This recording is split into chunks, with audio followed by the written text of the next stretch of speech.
we are ready to add our house to our foundation. Your foundation is this big board. It should be brown on one side and white on the other side. You want your white side facing up because that reflects more light for when you go to put it in the hot box later. And you are going to write the names of all of the people in your group on one of the little corners of your board. So make sure you write your group name and your block number on your board so we have no confusion as to whose house it is. And then you're ready to attach your walls.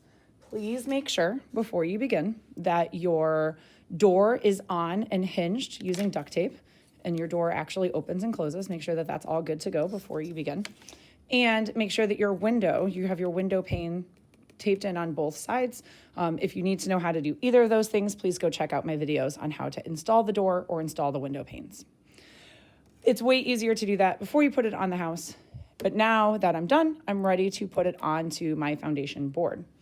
When I do that, you are going to be thoughtful about how you want the angles of the boards to be able to meet. So if I take this side wall and put it into the side of my wall with my door, my front wall, then I want to make sure I'm doing the same thing to the other side. Okay, so be thoughtful about how that goes together. That's going to help you make nice 90-degree angles on your board. So the easiest way to think about this is, where do I want this to be on my board? Do I want a front yard? Do I want a backyard? Do I want a side yard? How do I want this all to be? If you feel like this board is too much for you, after you're done, you can always cut some off to make for a smaller yard. But for right now, I'm just going to situate this on my board where I think I want it. And I'm just going to use just one piece of masking tape to kind of put it down. So I want a little bit of front yard here. I'm kind of centering it between the two sides. You can measure it to be accurate if you want. And I'm just taping it down just real quick, just a rough draft, if you will, okay? So then when I go to do my other two walls over here, this wall's kind of up in place, and then I can put these walls in next to it.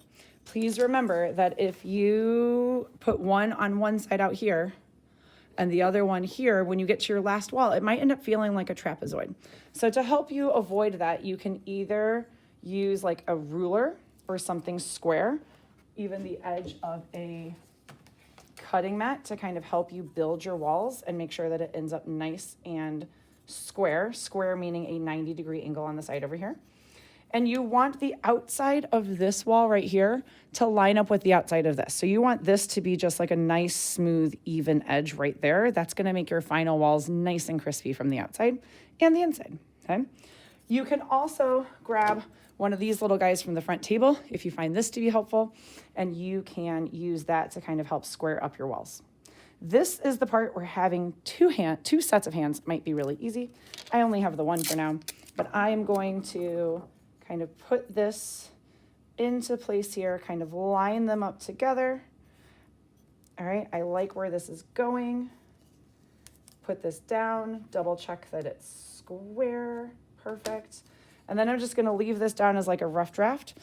And then I'm going to take some more tape, and I'm going to take the studs, the corner studs on both of these walls, and I'm actually going to wrap this around, all the way around here, and that's going to hold those two walls together nice and sturdy.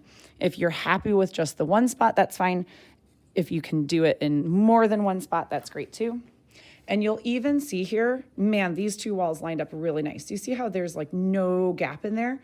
If it's like that, I can go ahead and throw some glue in there too. Once I'm happy with it and I want to set it for permanent, that would be really nice. If you have a gap there and you don't think glue would help, that's fine. The tape is going to hold it together just fine. I would just do tape in toward the top and the bottom as well, just to secure those walls. So you can see I've got the start of a nice 90-degree house here.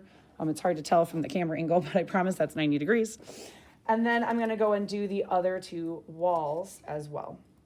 Once I get that done, again, checking for square all the way around. So before I finish up this wall over here, I'm going to take this guy, put it up against my walls, help make sure that I'm getting that nice 90-degree angle there as we go ahead. Okay. And then I'll do the same thing to my walls over here. And before I put on my last wall, again, if I do it like this, and do you see how this goes this side, I put it on the end of my sidewall. But on this side over here, it's going into the side of my sidewall. That's actually gonna make my house slightly wonky and trapezoidal.